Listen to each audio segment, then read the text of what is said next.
построение калачакры согласно шлокам первой станции какое?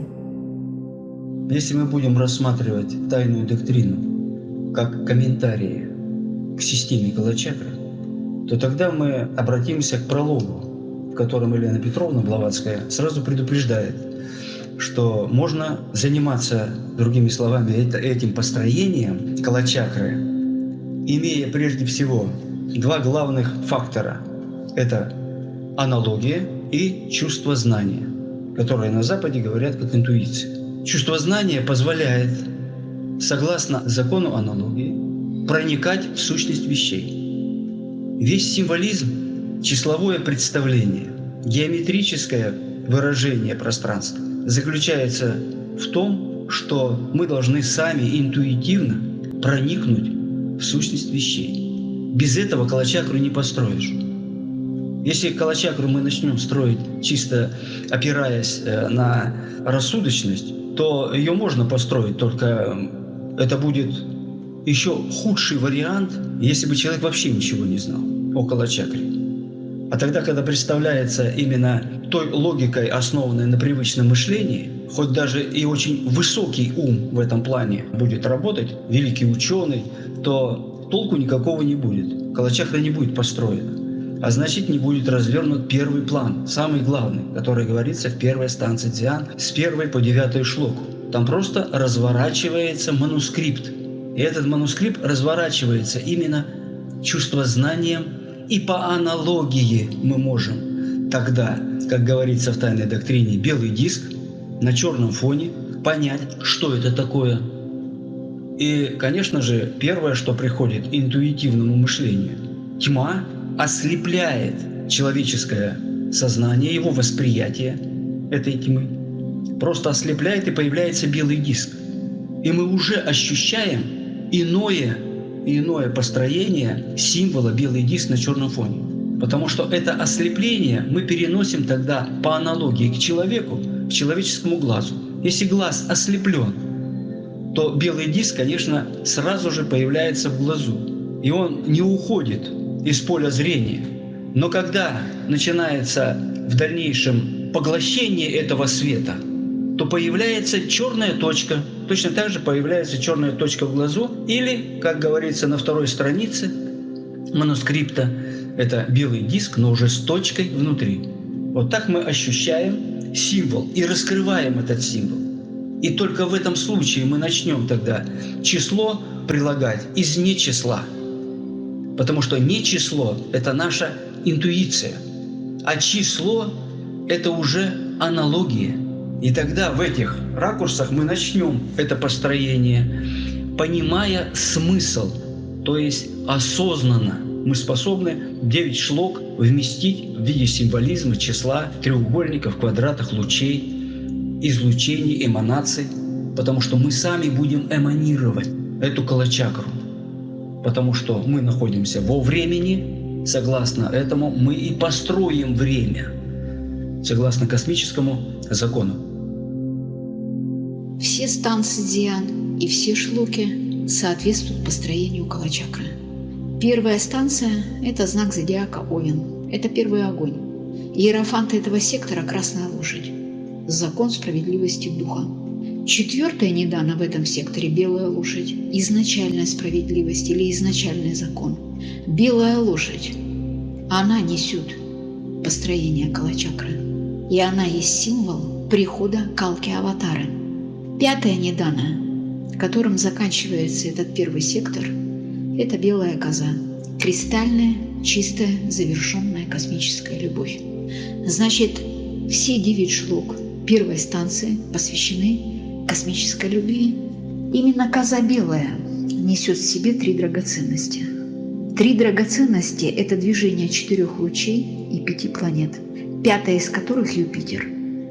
Она предопределяет направление пространства Юпитера, который открывает путь движения духа в материю, и начинается эволюция.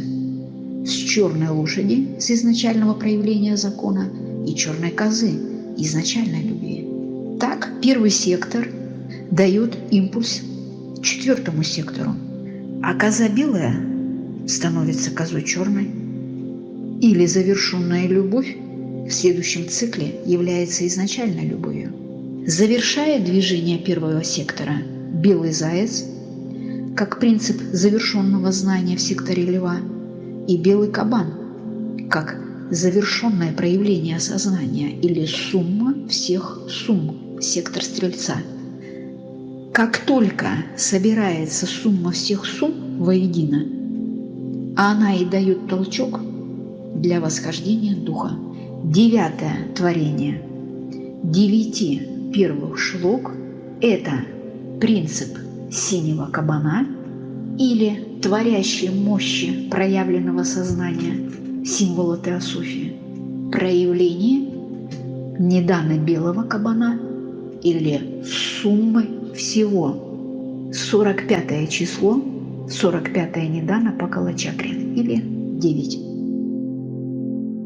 Что и где есть фахат в пралае? В станции говорится, и не было ничего, лишь единая тьма наполняла беспредельное все. Фахат в пралае – это дремлющая творческая мощь, которая во втором непроявленном логосе станет панфахатом, в третьем непроявленном логосе станет парафахатом. И как только третий непроявленный станет первым проявленным, или джиу станет фахатом, фахат начнет движение закона времени. На семинаре было сказано, что первая станция – это причина Акаши. Речь идет о проявленном свете. Акаша есть духовная сущность материи. Также Акаша есть причина звука. Звук есть свет, а Акаша – причина. Или мощь, которая дает импульс, мистический импульс, для того, чтобы началась эволюция света.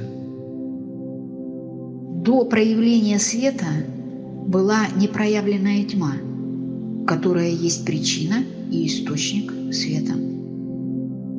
Человек нового сознания – это ученик, способный учиться? Это человек интуитивно мыслящий. Ученик – это и есть способность познавать или учиться. Человек, не владеющий этими способностями, не является учеником. Можно ли назвать бытие духа единством духа и материи? Для меня это единый элемент духа-материя. Не как дух и материя, а как духа-материя, без чего просто нет жизни, без чего нет будущего, ни прошлого, ничего нету тогда. Если мы начинаем делить, то дифференциация началась. И это становится бытием. Бытие, оно не бывает. Бытие духа отдельно и бытие материи отдельно. Бытие есть истинное небытие, то есть единое состояние духа и материи. В вашем обзоре первой станции много символов и чисел. Это необходимо для понимания станции. Мы живем в мире форм. Любая форма сложена числом или делением. Поэтому числовое значение, оно необходимо для нас, для выражения какой-то мысли, чтобы мы имели хоть какое-то представление о мире невидимом, о мире ментальном, о работе мысли, о идее, как они разворачиваются. И в своей последовательности они, конечно, выражаются в виде числа, луча, цифр, кругов, треугольников, квадратов, кубов. В общем, весь символический язык, он вытекает из нашего восприятия мира. Мы по-другому не можем войти в другой мир, кроме как через символы. Число – это движение мысли. Мысль или движение приводит к пониманию. Символы раскрываются при напряжении, которое являет проникновение. Проникновение ведет к практике. Практика и понимание – это единое состояние. Вы раскрыли тайну 7х, как преображение и семеричность всех 4 периодов. А разве этих 7 не было на 3 высших планах?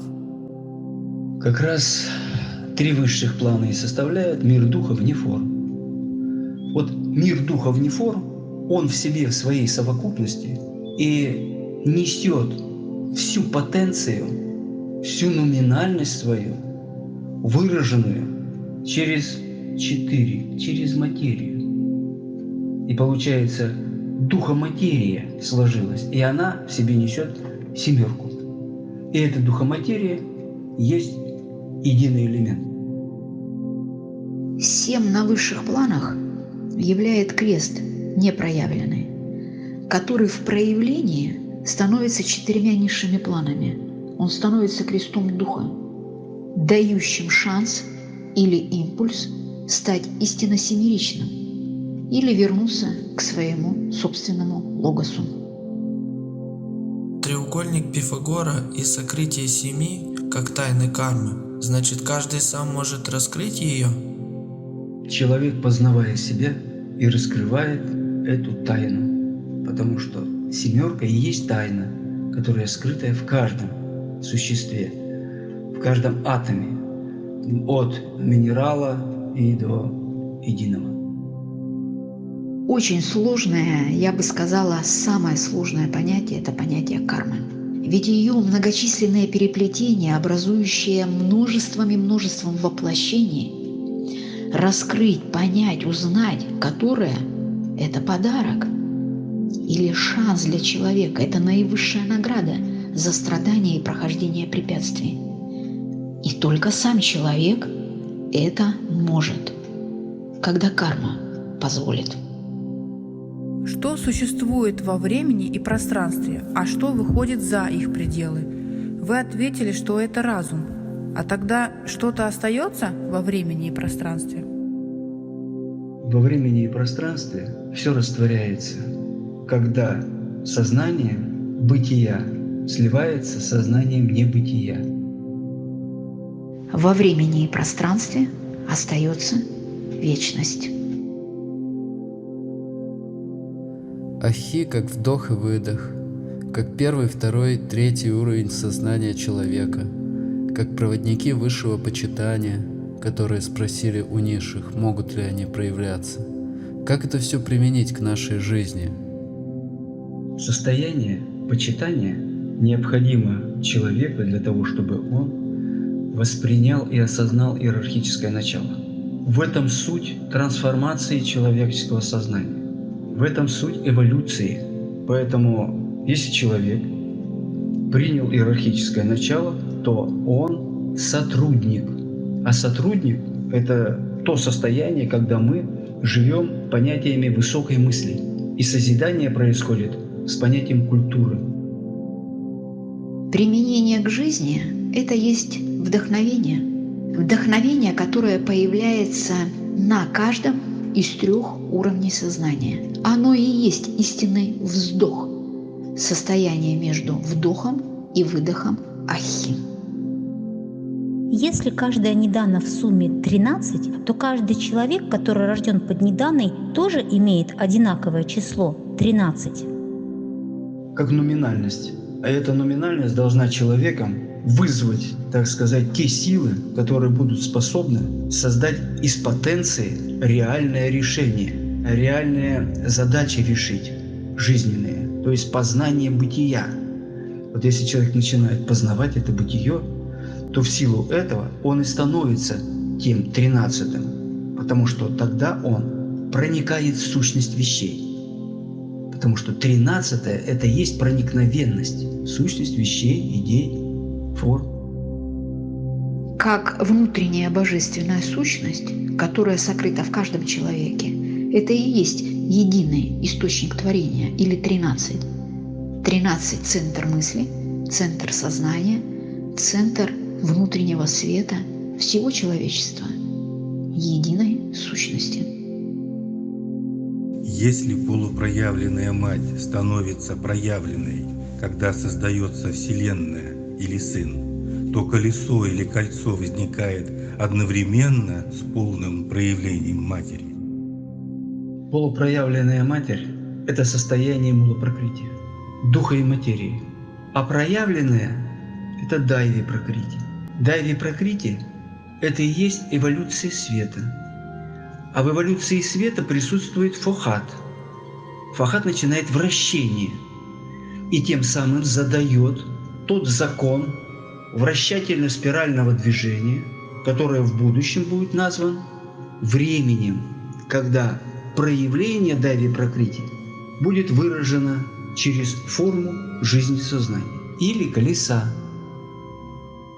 Полупроявленная матерь – это состояние беременности или вынашивание идеи, проекции, собирание формы, которое длится 40 недель. Что такое 40 недель? Это 40 умноженное на 7, что есть 280 или в сумме 10. Символ 10 – это круг с диаметром.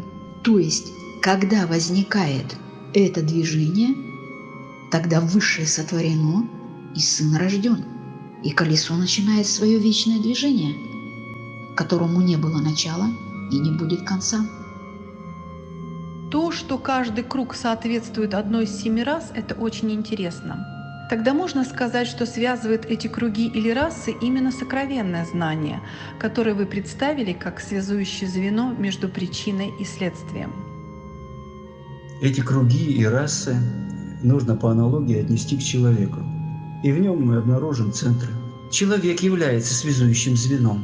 Он связывает все через свое осознание действительности. Это высшее, это истинное знание. Оно и есть проводник между кругами и между расами. Кто обладает высшим знанием, тот становится носителем, проводником или магнитом, дающим силу войти в следующий круг и в следующую расу. Это владыки эволюции или учителя человечества. В этом и есть истинный смысл иерархии, которая и есть причина эволюции. Бывшее видимое – это и есть сущее невидимое. И только желание высшего порядка или сознательной жизни проявляет это число 40 или внутреннюю память духа. Что в человеке тогда есть сущее невидимое и бывшее видимое? Творящая мощь, которая называется на высших планах Акаши, а на низших планах Кундалини. Форма пространственного огня в проявлении есть психическая энергия. То есть изначальный огонь – это бывшее видимое. Психическая энергия – это сущее невидимое. Глаз Дангма. Вы сказали, что это 2 створки двери, дважды рожденных владык. И проявляется свет, который не преломляется. И поэтому на него не влияет майя. Майя влияет на все и на всех. Но когда именно майя дает силу, разум, вот эти 2 створки единых врат открыть. Свет, который не преломляется, это абсолютный свет. На абсолютный свет никакая майя влиять не может. А когда этот свет имеет отражение или дифференциацию, то появляется свет, на который влияет майя, потому что это есть лишь отражение абсолюта. Открытый глаз есть способность духовной интуиции, через которую получают непосредственное и достоверное знание. Что это за знание? Где его найти? Как изучить? Искреннее познание самого себя. В этом заключается именно интуитивный подход к овладению своей природой. Это знание всей сущности, которую ощущает открытый глаз Дангма. Найти его – это оживить свою монаду. Изучить его – это стать разумным или мыслителем, или творцом. Если пробел сознания – это точка равновесия. А если нет этого равновесия и нет пробела сознания, значит ли это что-то плохое? Самое главное, нужно понять, что такое пробел сознания. Ибо пробел сознания – это вспышка в сознании, которая дает толчок проникновению в сущность вещей.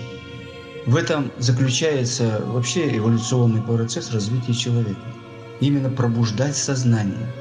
И вот эта вспышка, оно и является и называется сознанием самадхи, тайджаси, всеми теми йогическими названиями, которые предусматривают рост сознания человека. В этом состоянии нет хорошего или плохого, нет оценки, нет сравнения, нет отражения. Это состояние пробела сознания, с чего когда-то и начиналась вся эволюция. А эволюция не может быть плохой или хорошей. Это единый непреложный закон. Если именно любовь ведет сознание к вратам познания, где открываются непосредственные и достоверные знания, которые не включают в себя каких-либо рассуждений и дискурса, какую именно любовь должен явить человек?